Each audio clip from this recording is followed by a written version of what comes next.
West, Andrew Blount, principal here. I'm with some of our custodian staff. We're celebrating Hispanic Heritage Month this month. And this month, for Hispanic Heritage Month, we wanted to try some authentic food from El Salvador. Jose and Gladys are from El Salvador, and so they wanted to have me try something new.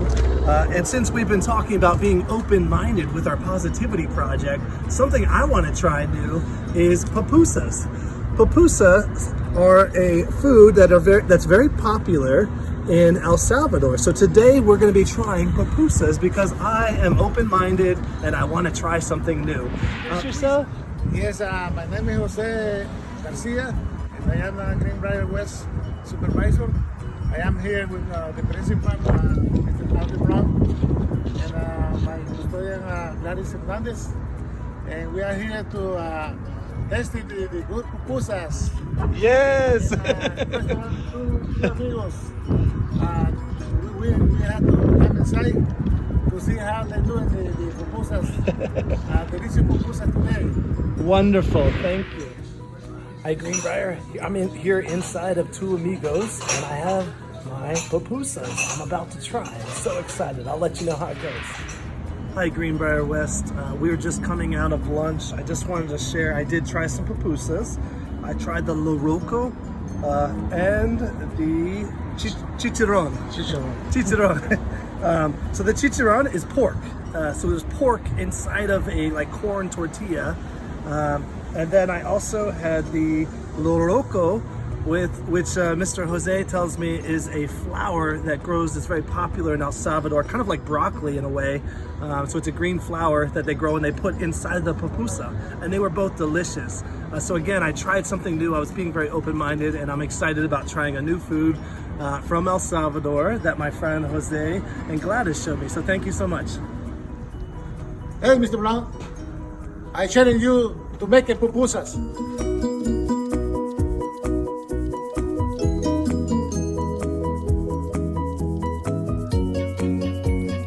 Hi Greenbrier West, this is Mr. Blount and I'm at home here today to accept Mr. Garcia's Papusa Challenge. To start with, we're going to be making the pupusa dough. To make the pupusa dough, I need corn flour, specifically 4 cups of corn flour. So 1, 2, 3, 4. And we're gonna have 3 cups of water and 2 teaspoons. For this recipe, we're making 3 separate recipes. You're making the pupusa dough, you're making the curtido, which is what I'm about to make with the cabbage here. And then we're gonna have some filling that we put on the inside. So for this stage, I believe it's curtido. I'll correct that pronunciation later if that's incorrect. We're gonna need a half a head of cabbage. We only have a 1/4 of a head today because we had another recipe we had to use, so I'm gonna have to make do with just a 1/4 of a head, but you should have a half a head of cabbage, a small white onion, and we're gonna slice the onion and chop up the cabbage, okay? You should have 2 carrots. I did not have carrots, but I did get shredded carrots because we are going to be shredding the carrots. So 2 carrots that you shred and 4 cups of boiling water. And we're going to talk about how to add that in a minute.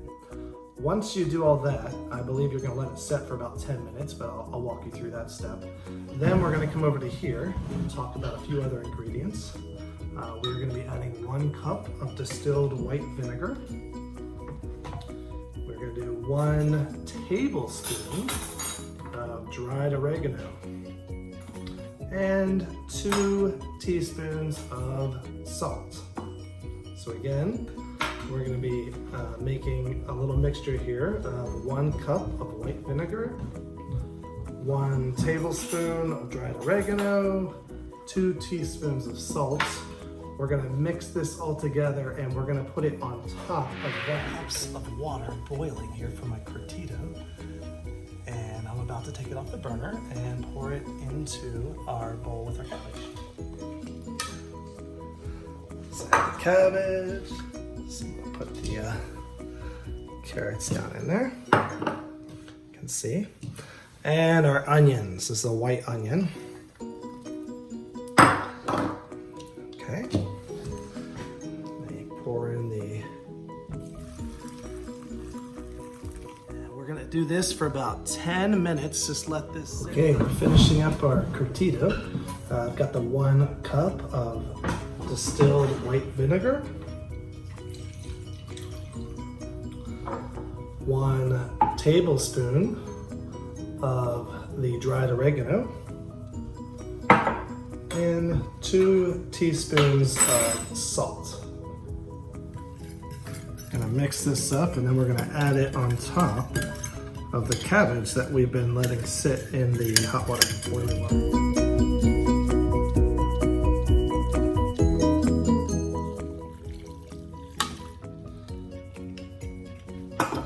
We're gonna stir that up a bit. Now, I don't like the texture of mine. I noticed in the restaurant there's more sliced. The cabbage was sliced a little bit more thinly, and so were the carrots. So they had longer pieces. I ended up having to chop mine a little bit more, which is not as ideal because now the strands won't be quite as long. And this is more of a finger food, so that makes it harder to eat with your fingers. So I think now we're gonna put this in the fridge, I believe for 20 minutes, and move on to the next step. Here we are, we're making the papusa dough. We've got the salt, corn flour, water.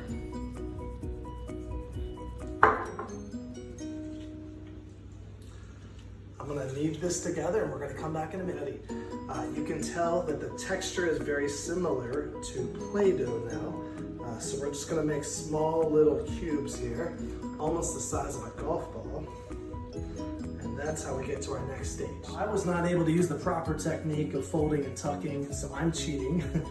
I'm gonna use some wax paper and a rolling pin, and this is what's been helping me to be able to successfully make some. You can see I flattened out the papusa. I'm just gonna put a little bit of refried beans here.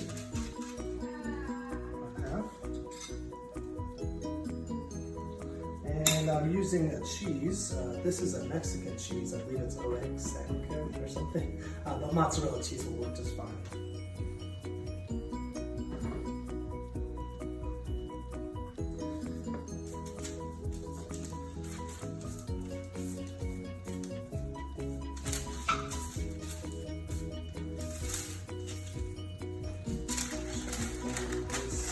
Over. Tuck in the little ends. You can see the problem with my technique is I'm not making perfect circles, but taste-wise, these are going to taste very similar. And I have some imperfections here. You can see the baked beans coming out of the sides and the cheese too. So that's not ideal, but again, my first try, so I'm giving it a shot. I'm going to use a little vegetable oil in the pan here. I'll wait for it to get nice and hot. Getting ready to try my papusas. One thing that's important to note, I was told you're not supposed to use silverware. It takes away from the experience of eating papusas, so we're actually gonna use our hands. So I've already washed my hands, and let's see here. You can see the cheese, if you use the right type of cheeses, it's really gooey and yummy. So we'll do that. Put a little bit of this on here. What's this? Greenbrier West, I have just finished making a very challenging recipe, papusas. I did this to help honor my friend, Mr. Garcia, and his challenge to me, as he told me this was one of his favorite foods from El Salvador. And now I'm giving you a Principal Papusa challenge. My challenge to your family is see if you can make papusas. I'm gonna have a Flipgrid video ready for you to upload your videos. I'd love to see how your experience of making papusas was. Hopefully we'll have a lot of families join in, and we'll see you at our next cooking show. Thank you so much.